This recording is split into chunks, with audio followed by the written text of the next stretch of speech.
Hello, welcome back to the reading of the poem of the Man God, written by Maria Valtorta, Volume 2. Chapter 214, Part 2, In Judas's House at Kerioth.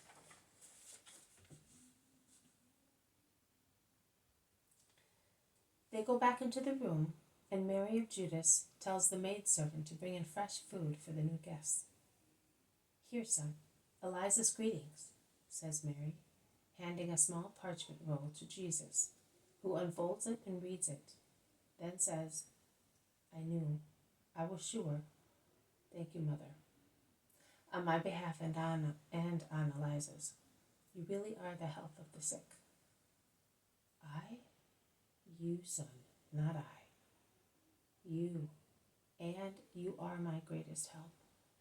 He then turns to the apostles and women disciples and says, Eliza writes, "Come back, my peace. I want not only to love you, but to serve you."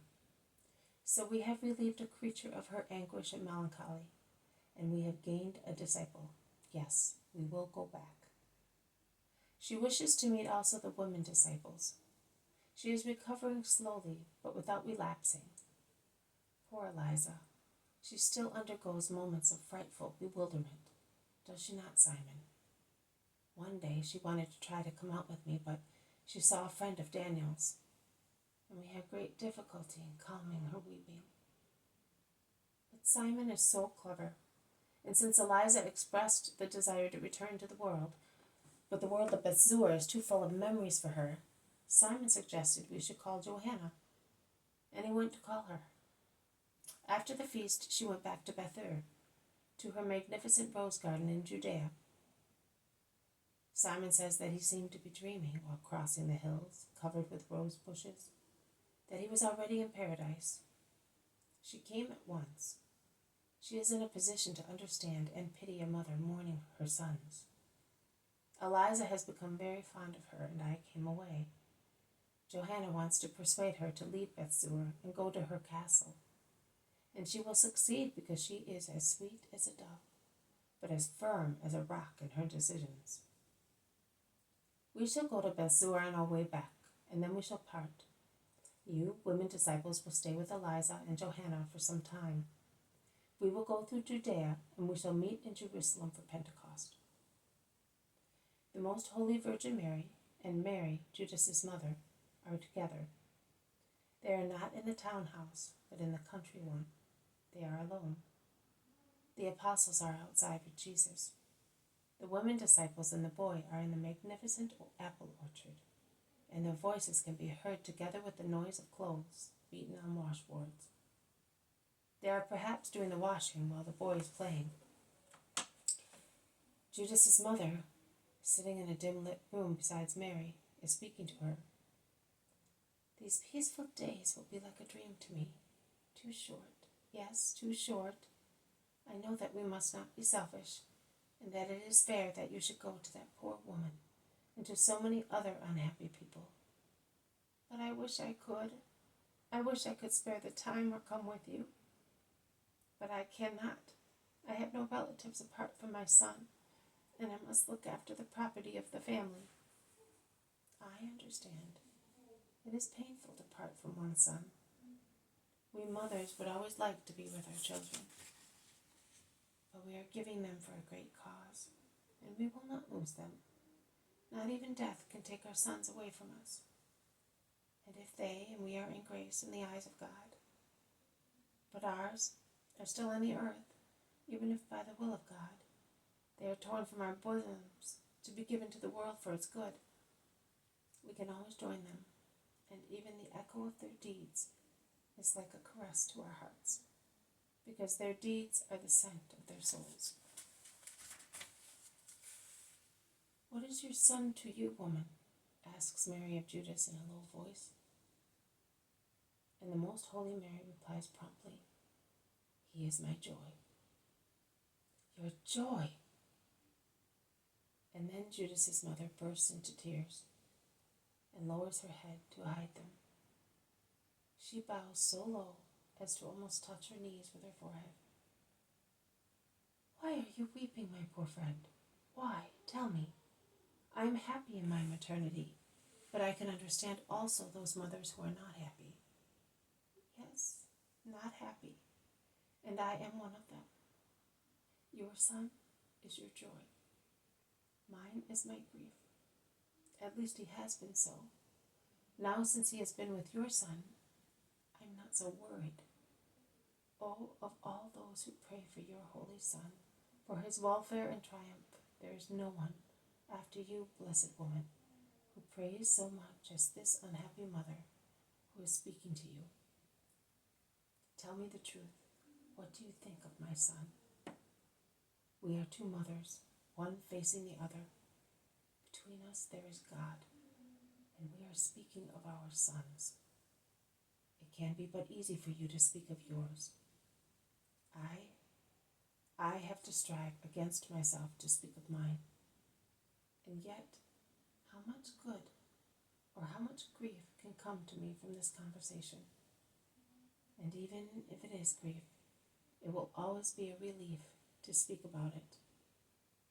That woman of Bethsur became almost insane when her sons died, did she not? But I swear it to you, sometimes I have thought and still think, looking at my Judas, who is handsome, healthy, intelligent, but he is not good, not virtuous, not righteous in his soul, not sound in his feelings. I often think that I would prefer to mourn him dead rather than know that he is disliked by God. But tell me, what do you think of my son? Be frank. This question has been tormenting my heart for over a year. But whom could I ask? The citizens? They do not yet know that the Messiah existed and that Judas wanted to go with him. I knew. He told me when he came here after Passover, elated, violent as usual, when he has a sudden fancy, and as usual, scornful of his mother's advice. His friends in Jerusalem, a holy prudence and a pious hope prevented me. I did not want to say, Judas is following the Messiah, to those whom I cannot love, because they are everything but saints. And I hoped that his fancy notion would vanish like many others, like all of them, even at the cost of tears and desolation, as it happened in the case of more than one girl whom he fascinated here and elsewhere, but never married. Do you know that there are places where he will no longer go because he may receive a fair punishment? Also, his being of the temple was a whim. He does not know what he wants. Never. His father, may God forgive him, spoiled him. I never had any authority with the two men in my house. I could but weep and make amends with all kinds of humiliation. When Johanna died, and although no one told me, I know that she died of a broken heart, when Judas told her that he did not want to get married, after she had been waiting for all her youth, whereas everybody knew that in Jerusalem he had sent friends to a very rich woman who owned stores as far as Cyprus to inquire about her daughter. I had to shed many bitter tears because of the reproaches of the dead girl's mother, as if I were an accomplice of my son. No, I am not. I have no authority over him. Last year, when the master came here, I realized that he had understood, and I was about to speak. But it is painful, very painful for a mother to have to say, be careful of my son. He is greedy, hard-hearted, vicious, proud, and inconstant. And that is what he is. I am praying that your son, who works so many miracles, may work one for my Judas. But tell me, please tell me, what do you think of him? Mary, who had been silent all the time, with an expression of pitiful sorrow, while listening to that maternal lament of which her righteous soul cannot disapprove, says in a low voice, Poor mother, What do I think? Yes, your son is not the limpid soul of John, nor the meek Andrew, not the firm Matthew, who wanted to change and did change. He is inconstant. Yes, he is, but we shall pray so hard for him, both you and I. Do not weep. Perhaps your motherly love, which would like to be proud of your son, makes you see him more perverted than he is. No, I see right, and I am so afraid. The room is full of the weeping of Judas's mother, and in the half-light, Mary's white face has become even paler because of the maternal confession that sharpens all the suspicions of the Lord's mother. But she controls herself. She draws the unhappy mother to herself and caresses her, while she, abandoning all reservedness, painfully and confusedly informs Mary of all the harshness, pretensions, and violence of Judas, and concludes, I blush for him when I see I am the object of the loving attention of your son.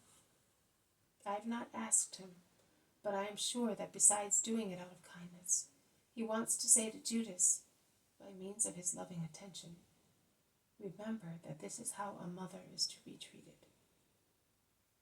Now, for the time being, he appears to be good. Oh, if it were only true. Help me with your prayers, you who are holy, so that my son may not be unworthy of the grace that God granted him. If he does not want to love me, if he cannot be grateful to me who gave birth to him and brought him up, it does not matter. But let him really love Jesus. Let him serve him loyally and gratefully. But if that cannot be, then may God take his life. I would rather have him in a sepulchre. At last I would have him, because since he reached the age of reason, he was hardly ever mine. Better dead than a bad apostle. Can I pray for that? What do you say? Pray the Lord that he may do what is best. Do not weep any more. I have seen prostitutes and Gentiles at the feet of my son,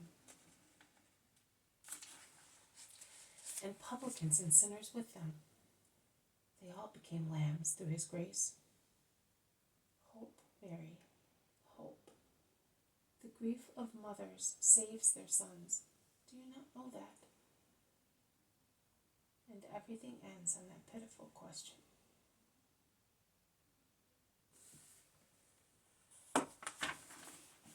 This has been a reading from the poem of the Man God, written by Maria Valtorta, Volume 2.